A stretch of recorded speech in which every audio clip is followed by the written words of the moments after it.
சிறை படத்தை யார் யாரெல்லாம் போய் பார்க்கலையோ ஃபர்ஸ்ட் தயவு செஞ்சு இந்த படத்தை பாருங்க. இன்னைக்கு மிகப்பெரிய ஒரு தாக்கத்தையும் மிகப்பெரிய ஒரு மாற்றத்தையும் கொண்டு வரக்கூடிய படம் தான் இந்த படம். இந்த மாதிரி படங்கள் வந்து தமிழ்நாட்டில் அதிகமாக எடுக்கப்படணும். தமிழ்நாட்டில் மட்டுமல்ல, இந்தியா முழுமைக்கும் இது போன்ற படங்கள் வந்து திரைத்துறையில் இருக்கக்கூடியவங்க எடுக்கணுன்றதுதான் என்னுடைய நோக்கம். ஏன்னு சொன்னா எச் ராஜா போன்றவர்கள்லாம் வச்சு ஒரு காமெடி படமோ ஒரு சாதி ரீதியான படங்களோ அல்லது ஒரு கொடூரமான படங்களோ இன்னைக்கு வந்து எடுக்கப்பட்டு வருது. அந்த மாதிரி படங்களுக்கு மத்தியில இந்த படம் எவ்வளவு மேலே இதை நாங்க வரவேற்கிறோம். அப்ப இந்த படத்தை போய் எல்லாருமே பாருங்க. இந்த படத்துடைய நோக்கம் என்ன, படத்தை என்ன சொல்லியிருக்காங்க, எதுக்காக இந்த படத்தை நான் பார்க்க சொல்றேன்றத நான் வீடியோல சொல்றேன். நம்ம வீடியோவை ஃபுல்லா பாருங்க. சப்ஸ்கிரைப் பண்ணாம பார்த்துருக்கீங்கன்னு சொன்னா நம்ம சேனலை சப்ஸ்கிரைப் பண்ணி பாருங்க. சிறை படம், அதாவது சிறையில நடக்கக்கூடிய விஷயங்களை வச்சுதான் இந்த படத்தை எடுத்திருக்காங்க. என்னன்னு சொன்னா விக்ரம் பிரபு நடிப்புல வெற்றிமாறனுடைய உதவி இயக்குனராக இருக்கக்கூடிய சுரேஷ் ராஜ் குமாரி என்று சொல்லக்கூடிய ஒரு டைரக்டரும், கதை எழுதினவர் வந்து பாத்தீங்கன்னு சொன்னா தமிழ் சொல்லக்கூடிய ஜெய்பீம் படத்துல கதை இன்ஸ்பெக்டரா இருப்பாரு, போலீஸா இன்ஸ்பெக்டரா இருப்பாரு பாருங்க. அவர் கதை இயக்கத்துல வெற்றிமாறன் இயக்கத்துல நிறைய படம் நடிச்சிருப்பாரு. அவங்க இருவரும் சேர்ந்து ஒரு படத்தை வந்து உருவாக்கியிருக்காங்க. மிகப்பெரிய ஒரு தாக்கத்தை தமிழகத்துல இன்னைக்கு ஏற்படுத்திருக்கு. இந்த படம் வந்து நிறைய வெகுஜன மக்கள்கிட்ட இன்னைக்கு வரவேற்பு தந்திருக்கு. அப்ப இந்த படத்துல என்ன சொல்றாங்கன்னு சொன்னா, இந்த டைரக்டர் ஒரு சிறைத்துறையில இருந்து சிறைச்சாலையில இருந்து கோர்ட்டுக்கு போலீஸ் கூட்டு போவாங்கல்ல, அந்த கதை தான் மெயினான விஷயமே இதுதான். ஜெயிலுக்கு போயிட்டு ஏஆர் சொல்லக்கூடிய போலீஸ் காவலர்கள், அதுலதான் விக்ரம் பிரபு நடிக்கிறாரு. அதுல இருந்து கூட்டு போறாங்க, எங்க கோர்ட்டுக்கு கூட்டு போறாங்க. அப்படி ஒரு கைதியை வந்து கோர்ட்டுக்கு கூட்டு போகும்போது, விக்ரம் பிரபு கூட்டு போகும்போது ஒரு கைதி வந்து தப்பிக்க ஒரு கும்பலை செட் பண்ணி தப்பிக்க முயற்சி பண்றாங்க. அப்ப அந்த முகாத்தூள் தூக்கி அடிக்கிறாங்க. அப்ப விக்ரம் பிரபு எல்லாருமே முகாத்தூள் அடிச்சோம். அந்த பஸ்ல அவனை அப்பயே ஹேண்ட்கஃப் போடுறாங்க. அப்பயே அருவாளை வச்சு வெட்டி அந்த ஹேண்ட்கஃபை உடைச்சிட்டு அவன் ஓடுறான். அப்ப தப்பிக்க கூடாதுன்ற ஒரு இதுல என்ன பண்றாரு, அந்த அக்யூஸ்ட் விக்ரம் பிரபு என்கவுண்டர் ஒரே ஷூட் தான், ஆட்டோ தப்பிக்கும் ஒரே ஷூட் சொல்றாரு, அவன் அங்கேயே செத்துறான். இது ஆர்ட் என்கொயரி ஆகுது. இது அப்படியே போயிட்டு இருக்கிற சமயத்துல அந்த படம் அப்படியே போகுது. அடுத்து என்ன பண்றாங்க, ஒரு காவலர் வந்து பாதிக்கப்படுறாரு. அவங்க அம்மாவுக்கு உடம்பு சரியில்லை. அப்ப அவர் வந்து பார்க்க போனோம் அப்படின்னும் போது போலீஸோடைய வழிகளை அந்த படத்துல சொல்றாங்க. தாய்க்கே உடம்பு சரியில்லைனாலும் பார்க்க போக முடியாது, பொண்டாட்டி பிள்ளை யாருக்கு உடம்பு சரியில்லைனாலும் அதை போய் பார்க்க முடியாதுல்ல. அந்த ஒரு விஷயத்த ஒரு கதையை வந்து உள்ள கொண்டு வராங்க. இது எப்படின்னு சொன்னா வெறும் முஸ்லீம் சமூகத்துக்கு மட்டுமல்ல, காவல்துறையினுடைய கஷ்டத்தையும் காவல்துறையினுடைய எவ்வளவு கஷ்டப்படுறாங்கன்றது அந்த படத்துல காட்டியிருக்காங்க. அப்ப அந்த காவலருக்காக விக்ரம் பிரபு போயிட்டு அந்த அதிகாரிகிட்ட கேட்கிறாரு, சார் அவனே என்ன ஒரு லவருக்கு உடம்பு இல்லைன்னா அவன் பெத்த அம்மாவுக்கு உடம்பு இல்லை, நீங்க கொடுங்க சார் அப்படின்னு சொல்ல. எங்க போலீஸ் இங்க நிறையவா இருக்கு, ஏஆர் போலீஸ், அங்க நானே டியூட்டி போட ஆள் இல்லாம உட்காந்துருக்கேன், ஏன்னா நீ வேணா போய் பாருங்க. அப்ப அவர் நான் போறேன்னு சொல்லிட்டு அந்த இதை வாங்கிட்டு அவரு வேலூர் சிறைக்கு போறாரு. வேலூர் சிறையில் இருக்கக்கூடிய அப்துல் ரவுஃப் சொல்லக்கூடிய ஒரு கைதியை வந்து அவரு சிவகங்கை கூட்டு போறதுக்காக வெளியே கூட்டு வராங்க. கூட்டு வந்துட்டு அவனை பஸ்ல உட்கார வச்சு ஹேண்ட்கஃப்லாம் போட்டு அவரை கூட்டு போறாங்க. கூட்டு போகும்போது ஒரு ஓய்வு இடம், அதாவது பஸ்ல போகும்போது கவர்மெண்ட் பஸ்ல போகும்போது எந்த பஸ்ல போனாலுமே ரெஸ்ட் ரூம் போறதுக்கு ஒரு இடத்துல நிப்பாட்டுவாங்க. நம்ம ரெஸ்ட் ரூம் போயிட்டு டீ ஏதாவது டிஃபன் சாப்பிடணும். அந்த மாதிரி சாப்பிட போகும்போது அந்த பையன் வந்து பாத்ரூம்லாம் போயிட்டு வந்து அவன் என்ன பண்றான், பஸ்ல இவன் வந்து ஹேண்ட்கஃப் போட்டு லாக் பண்றாங்க. அப்ப கூட இருக்கக்கூடிய காவலர் வந்து ஒரு இடத்துக்கு பாத்ரூம் போகும்போது பக்கத்துல இருக்கும்போது இவங்களுக்கு சண்டையானதுல அப்ப 2 பேரும் போட்டு அடிச்சுக்கிறாங்க. இதுல எப்படின்னா காவலர்களை 2 விதமாக காட்டியிருக்காங்க.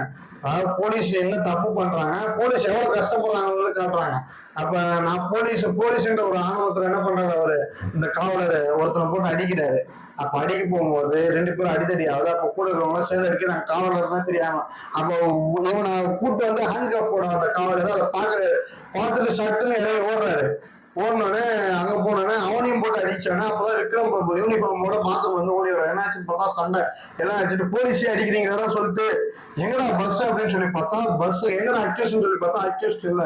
எங்க பஸ்ல இருக்காங்க, பஸ்ஸை வந்து பாக்குறாங்க, பஸ் இல்ல. பஸ் என்ன ஆகுது, பஸ் அந்த இடத்த விட்டு போயிருது. அப்போ போனோன்னு என்ன பண்ணாங்க, அங்க இருக்க இன்னொரு பஸ்ல வந்து போனாங்க, வேகமா போனாங்க. அந்த பஸ்ஸை சேஸ் பண்ணி போகும்போது அந்த பஸ்ஸை சேஸ் பண்ணிட்டாங்க. சேஸ் பண்ணி உள்ள போனா அந்த அக்யூஸ்ட் கிடையாது, அந்த குற்றவாளி கிடையாது. அப்ப அந்த குற்றவாளிய தேடுறாங்க, எங்கெல்லாம் போச்சு, ஆல்ரெடி என்கவுண்டர் இதுவாது நமக்கு ஆர்டி விசாரணை போயிட்டு இருக்கு, இவரை தப்பிக்க விட்டோமே அப்படின்னு சொல்லி என்ன பண்றாங்க, ஒரு ஆட்டோல ஏறி ஒரு ஷேர் ஆட்டோ லோடு வண்டியில ஏறி அந்த ஸ்டேஷன் போனா அந்த ஸ்டேஷனுக்குள்ள அந்த கைதி இருக்காரு. போனோடனே போலீஸ் போட்டு விழுக்கிறாரு. விழுத்தனா அந்த ஸ்டேஷனுடைய எஸ்ஐ ஒருத்தர் வராரு. வந்துட்டு யாரு நீ ஏன் ஸ்டேஷன்ல வந்து கையை வைக்கிறேன், இவனை வெளியே அனுப்பியா பெஸ்ட் அப்படின்னு சொல்லி எல்லாரையும் காவலர்களை இந்த ஏஆர் காவலர்கள் எல்லாரையும் வெளியே அனுப்பிச்சிடுறாரு. அந்த எஸ்ஐ வெளியே அனுப்பிச்சுட்டு நீ அக்யூஸ்ட், நீ வந்து தப்பிக்க விட்டு நீ வந்து என்ன அவனை அடிச்சுட்டு இருக்குன்னு சொல்லி பயங்கரமா திட்டுறாரு. திட்டிட்டு இருக்க போகும்போது எல்லாரும் மணி கேட்கறாங்க, சாயன் கேட்க போகும்போது சரின்னு சொல்லி அவரு இவங்களோட அனுப்புறதுக்கு என்ன பண்றாரு, முடிவு பண்ணிட்டு அந்த ஒரு பேப்பர் ஒண்ணு இருக்கும், யாரு யாரு கூட்டு போறாங்களோ கோர்ட் போலீஸோடைய அந்த பேர் இருக்கும். அப்ப அவங்க என்ன கொண்டு போறாங்க, இப்போ ஒரு கன்னு கொண்டு போறாங்கன்னா அந்த கன்னுக்கு தேவையான புல்லட் எத்தனை எடுத்து போறாங்கன்னு அங்க எடுக்கும் போது பதிவு செஞ்சிருப்பாங்க. அப்ப இதை அவர் வந்து வாங்கி பாக்குறாரு. பார்க்க போகும்போது கன்னு நம்பர் கேட்கறாங்க, 133ன்றாரு. அப்ப எங்க எத்தனை புல்லட்னு சொல்லி கேட்க போகும்போது புல்லட் வந்து ரோட்ல இருந்துச்சு அப்படின்றாரு.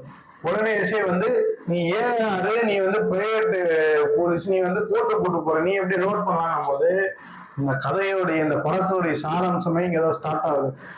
எவ்வளவு இந்த சமூகம் எவ்வளவு வந்து அடிமைப்பட்டும், இந்த சமூகத்தை எவ்வளவு சித்திர பண்றாங்கன்றதும், இந்த சமூகத்தினுடைய பார்வை பொதுமக்கள் மத்தியில எப்படி இருக்குன்றதும் இந்த ஒரு காட்சியில அந்த டைரக்டர் வந்து காட்டிட்டாரு. என்ன காட்சின்னு சொன்னா, அப்ப அவர் கேட்க போகும்போது அவன் ஒரு முஸ்லீமு, ஏன்னா ஒரு மிகப்பெரிய ஒரு 9 கொலை செஞ்சு 2 பாலியல் வன்புணர்வு கேஸ் என்கவுண்டர் நீங்க பண்ண போகும்போது கூட, அந்த கைதியை போகும்போது கூட நீங்க நோட் பண்ணல. ஆனா ஒரு முஸ்லீம்ன்ற ஒரே காரணத்துக்காக அந்த புல்லட்டை ரோட் பண்ணி கொண்டு வரீங்க. அப்பதான் அவர் கேட்கிறாங்க அந்த எஸ்ஐ, நீ எப்படி நீ ரோட் பண்ணி கொண்டு வர முஸ்லீம்னா, அவர் டென்ஷன் ஆயிட்டு முஸ்லீம்னா சுற்றுவியா அப்படின்னு கேட்டதுக்கு, முஸ்லீம்னா சுற்றுவியான்னு சொல்லிட்டு கன்னத்தை கொடுத்து என்ன சொல்லு, நானும் முஸ்லீம் தானே அப்படின்னு சொல்லி அப்படி பேட்சை அப்படியே அந்த இது வைப்பாங்க. பார்க்கும் போது நமக்கே ஒரு புல்லரிப்பு ஆகுது. அப்ப அவர் பேரு காதர் பாட்சா. பார்த்துட்டு அதோட அங்க இருந்து அந்த கைதிகளை கூட்டு போறாங்க. இவர் அப்படியே நொடிஞ்ச மணி, என்னடா இந்த முஸ்லீம் சமூகத்தை ஒரு எஸ்ஐயா இருக்கிறேன், எனக்கும் அப்படிதான் ஒரு கைதியா இருக்கேன், அவனுக்கு இந்த நிலைமை தான், ஒரு அடித்தட்ட மக்கள் முஸ்லீம்களுடைய நிலைமையே அப்படிதான். முஸ்லிம்களாலே ஒரு தீவிரவாதிகளாக, முஸ்லிம்களாலே ஒரு பயங்கரவாதிகளாக தொடர்ந்து திரைப்படங்களை காட்டிட்டு வருது. எங்க இருந்து முஸ்லிம்களை தீவிரவாதியா காட்டப்படுறாங்கன்னா திரைப்படங்கள்ல தான். இன்னைக்கு குறிப்பா விஜய் இருக்காரு, அவர் ஏதாவது இந்த மாதிரி ஒரு படத்தை எடுத்திருப்பாரா, அதுல நடிச்சிருப்பாரா, அதெல்லாம் நடிக்க மாட்டாங்க. அதெல்லாம் நம்ம சமூகத்தை சார்ந்த இளைஞர்கள் கேட்க மாட்டாங்க. ஆனா இவங்க எடுத்த படத்தை கண்டிப்பா இளைஞர்கள் எல்லாரும் போய் பார்க்கணும். எல்லா படத்தையும் கூட்டமா போய் பாக்குறீங்களா, நம்ம சமூகத்தினுடைய இளைஞர் விஜய் படத்துல மட்டும் பிளக்ஸ போட்டு 100 இல்ல 1000 பேனர் வச்சு எல்லாம் முஸ்லீம் இருக்கிறார்களா, தயவு செஞ்சு போய் இந்த படத்தை பாருங்க. அவ்வளவு வழிகளையும் இந்த படத்துல சொல்லியிருக்காங்க. அப்ப என்ன பண்றாரு, அவர் அங்க இருந்து அந்த கைதியை வந்து போயிடுறாங்க. அப்ப இவர் யோசிச்சுட்டு அங்க இருந்து பெட்ரோலை எடுத்துட்டு அவர் போகும்போது விக்ரம் பிரபு நிக்கி சல்யூட் அடிச்சுட்டு, எங்க போறீங்க, சிவகங்கை போட்டு சேவான ஜீப்ல ஏறுன்னு சொல்லி அவர் ஏற்றிட்டு போகும்போது அப்ப சொல்றாரு, நீங்க முஸ்லீம்னு சொல்றீங்களே, அவன் பேர் தெரியுமா உங்களுக்கு, அப்துல் ரவுஃப். இவர் அப்துல் ரவுஃப் யாருன்னு உங்களுக்கு தெரியுமா? 1995ல ஈழத்தமிழர்களுக்காக தமிழ்நாட்டுல முதல்ல தீ குளிச்சவரு அப்துல் ரவுஃப்னு சொல்லி, எங்களுக்கும் மனிதாபிமானம் இருக்கு, எங்களுக்கும் ஈரம் இருக்கு, எங்களுக்கும் மனசாட்சின்றது இருக்குன்றத அந்த ஒரு வார்த்தையில அவர் சொல்லியிருப்பாரு. அவ்வளவு பெரிய விஷயத்த ஒரு சின்ன ஒரு 2 நிமிஷம் சீன்ல அவர் காட்டினாங்களே, எவ்வளவு பெரிய விஷயம், அவ்வளவு சந்தோஷம் அந்த படத்தை பார்த்துட்டு. அப்படியே அந்த படம் வந்து அடுத்த கட்டத்துக்கு நகர்ந்து போகுது. இன்டர்வலுக்கு அடுத்து அப்படியே போயிட்டே இருக்க போகும்போது அந்த காவலர்களை ஒரு லாரியில ஏற்றி விட்டுறாங்க. அந்த லாரியில போயிட்டு இருக்கும்போது அந்த அப்துல் ரவுஃப் வந்து விக்ரம் பிரபு கிட்ட வந்து சொல்றாரு, அவர் காதல் பண்ணது, அவர் எப்படி சிறைக்கு போனாரு, என்ன தண்டனை போது, எங்க அம்மாவை வந்து ஒருத்தர் வந்து அடிச்சிடுறாரு, அவரை நான் தெரியாம தள்ளி விட்டுறேன், அவர் இறந்துடுறாரு, அதுக்காக நான் தண்டனை வச்சிருக்கேன், நாளைக்கு என்னை வந்து அந்த பொண்ணு, நான் காதலிக்கக்கூடிய பொண்ணு வந்து என்னை பார்க்கும், நான் ஹேண்ட்கஃப் இல்லாம மட்டும் கூட்டு போங்கன்னும் போது, அப்போ விக்ரம் பிரபு அவருடைய மனைவிக்கு, திரைப்படத்துல இருக்கக்கூடிய அவர் மனைவிக்கு தொடர்பு கொண்டு இந்த மாதிரி விஷயத்த சொல்லப்போ, நாளைக்கு போயிட்டு அந்த போனை அந்த பொண்ணிட்ட கூட நான் பேசணும் போது, இந்த சீன் காலம் நடக்குதான், அவனை போறாங்க, அவனை குளிக்கிறான், குளிச்சுட்டு அங்க வந்து ட்ரெஸ்ஸை போட்டுட்டு வரான். வந்தோடனே அந்த பொண்ணு வந்துருது. அப்ப விக்ரம் பிரபு இதை உண்மைன்னு நம்பிட்டு விக்ரம் பிரபு என்ன பண்றான், விக்ரம் பிரபு அந்த பொண்ணை போய் பேசுறாங்க. பேச போகும்போது அப்போ விக்ரம் பிரபு டைம் ஆகுது, கோர்ட்ல நேரம் வலிச்சுக்கிட்டே இருக்கும்போது அப்போ விக்ரம் பிரபு வந்து இப்போ நேரம் வலிக்கிறதுக்கு கொஞ்ச நேரம் பேசுங்க அப்படின்னும் போது அப்போ விக்ரம் பிரபு சொல்றாரு, கோர்ட்டு ஜட்ஜி வந்து இங்க வந்து ரூம்ல தான் பார்க்க சொல்றாங்க நார்மல் இதுல இருந்தோடனே. அப்போ வந்து விக்ரம் பிரபு சொல்றாரு, ஏன்னா நீ வந்து இதுதான் உனக்கு கடைசி சான்ஸு, நீ இப்போ போய் நீ ஜட்ஜி கிட்ட சொல்லணும்னு சொன்னா, ஏன்னா நீ வைக்கல, அப்போ நீ போய் சொல்லணும்னு சொன்னா இதான் இடம்ன்றத அப்போ சொல்றாரு. அப்ப சொல்லிக்கிட்டே இருக்கும்போது அந்த படம் நடந்துகிட்டே இருக்கு. அப்ப அவங்க ஜட்ஜி கிட்ட போகும்போது அந்த ஜட்ஜினுடைய அறைக்கு வந்து விக்ரம் பிரபு என்ன பண்றாரு, அந்த பொண்ணையும் கூட்டு போலான்னு சொல்லி முயற்சி செய்யற போது கூட காவலர் வந்து ஒத்துக்கல, ஐயா நம்மளே ரிஸ்க் ஆக மாட்டேங்குன்னு சொல்லி. எவ்வளவோ இந்த மாதிரியான காவலர்கள் இருந்தாங்கன்னு சொன்னா ஒரு இந்த மாதிரியான ஒரு பிரச்சனையே ஏன்னு சொன்னா முஸ்லிம் சமூகத்தை சார்ந்த பல இளைஞர்கள் விசாரணை கைதியா இருந்திருக்காங்க. தமுமுகவுடைய செயற்குழு உறுப்பினராக நிறுவனராக இருக்கக்கூடிய ஆரம் குன்னமுடி அனிஃபா கிட்டத்தட்ட 18 வருஷம் சிறைவாசியா, விசாரணை சிறைவாசியா. இது போன்ற பல சிறைவாசிகள் இருக்காங்க. அதுல 98 கலவரத்தை சொல்றாங்க. 98 கலவரத்துக்கு அப்புறம் தான் சிவகங்கையில இருந்த மதுரையில இருந்த அவர் அப்துல் ரவுஃப் வந்து வேலூருக்கு மாத்துறாங்க இந்த 98 குண்டுவெடிப்புக்கு அப்புறம். அப்ப அந்த 98 குண்டுவெடிப்பை அதுல கொண்டு வராங்க. எவ்வளவு விஷயத்த என்ன நடந்ததை உண்மையா சொல்லியிருக்காங்க, எதையும் பொய்யா திணிக்கல அந்த படத்துல. அப்ப என்ன பண்றாரு, அந்த ஜட்ஜி ரூமுக்கு நீ விடு, நான் எதுவும் நான் பாத்துக்கன்னு சொல்லி அந்த பொண்ணையும் இவனையும் கூட்டு உள்ள போங்கன்னு உள்ள போய் விழுந்துறாங்க. அவன் காலில் வந்து ஜட்ஜி வந்து பாக்குறாரு. ஜட்ஜி பார்த்துட்டு அப்ப வந்து போலீஸ் இவரையும் கூப்பிடுறாங்க, யாருப்பா போலீஸ் அப்படின்னு. இந்த மாதிரி காதலிக்கிற இந்த மாதிரி விஷயத்தெல்லாம் ஜட்ஜி கிட்ட சொன்னதுக்கு அப்புறம் இந்த இதுக்கு உனக்கு 5 வருஷம் தான் தண்டனையாவே இருக்கும், நீ நேரத்துக்கு ரிலீஸ் ஆயிருக்கலாமே, நீ ஏன் வைக்கல எனக்கு ஆளுன்னு.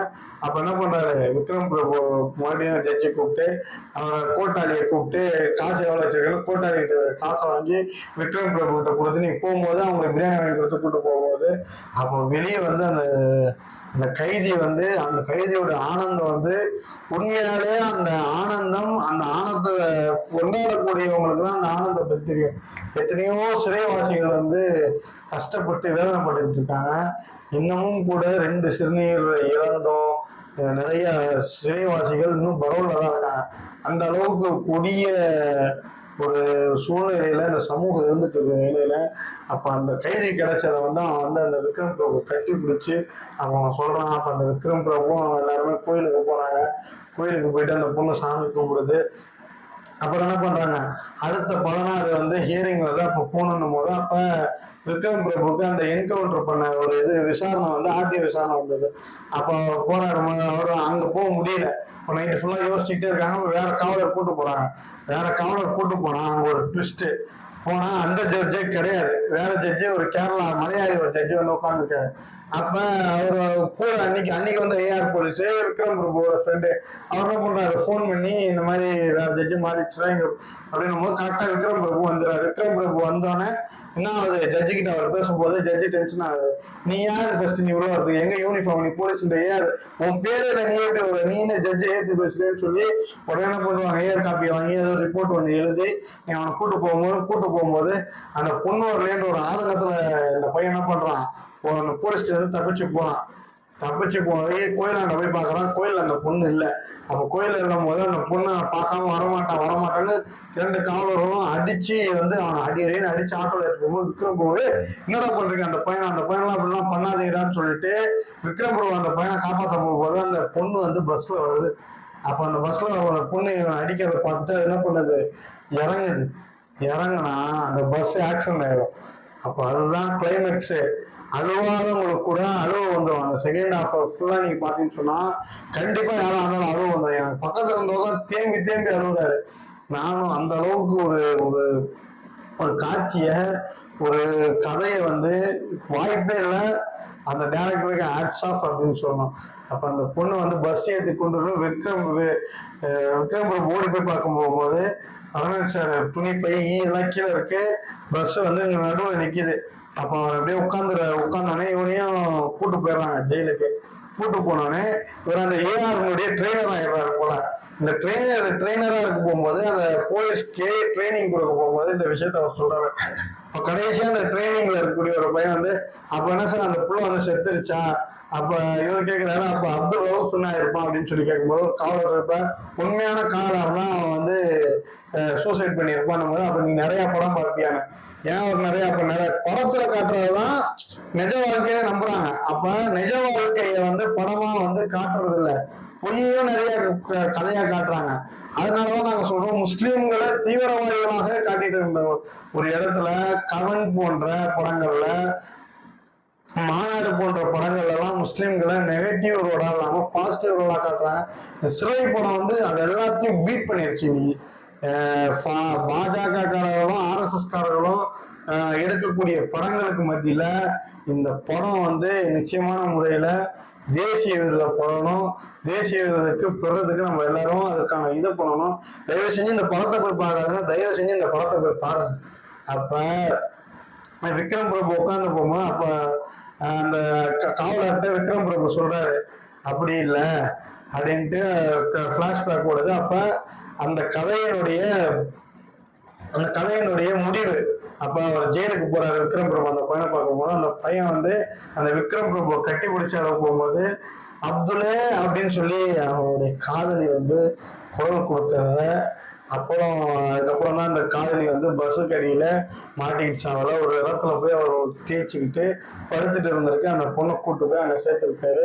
அப்பதான் விக்ரம் பிரபு சொல்றாரு நானும் என் மனைவியும் சேர்ந்து அந்த பையனுடைய கேஸை நடத்தி அந்த பையனை விடுதலை செஞ்சு இன்னைக்கு அந்த பையனும் அந்த பொண்ணும் சந்தோஷமா வாழ்ந்துட்டு இருக்காங்கன்னு சொல்லி இந்த கதை வந்து முடிவு போகுது. எனக்கு தெரிஞ்சு நான் பல வருடங்களாக திரைப்படத்தை பார்த்துட்டு வரேன். இந்த மாதிரியான ஒரு திரைப்படத்தை ஒரு உணர்வு மிக்க ஜெய்பீம் போன்ற படங்கள்லாம் வந்தாலும் கூட அதெல்லாம் தாண்டி ஒரு சமூகத்திற்காக இவர் யாரும் ஒரு முஸ்லீம் கிடையாது. படத்தை எடுத்தவர் ஹைலைட்டர் தான்.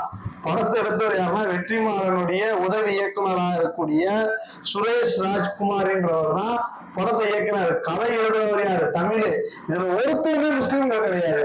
ஆனா முஸ்லீம்களுடைய வழியை தெரிஞ்ச ஒரு படத்தை எடுத்துருக்காங்கன்னு சொன்னா முஸ்லீம்களாகிய நம்ம படத்தை போய் பார்க்கணும். அந்த படத்துல சொல்லக்கூடிய விஷயங்கள் நம்ம வந்து மக்கள் மத்தியில நம்ம போய் பார்த்து நிறைய மக்களுக்கு அதை சொன்னா மட்டும்தான் அது வெளியே வரும். இது போன்ற படங்கள் தமிழ் சினிமாக்களை வரணுன்றதுதான் எங்களுடைய ஆசையும். நம்ம சேனலை இந்த மாதிரி வீடியோக்களுக்கு சப்ஸ்கிரைப் பண்ணிப்பாங்க. தொடர்ந்து நம்ம சேனலுக்கு ஆதரவு தான்.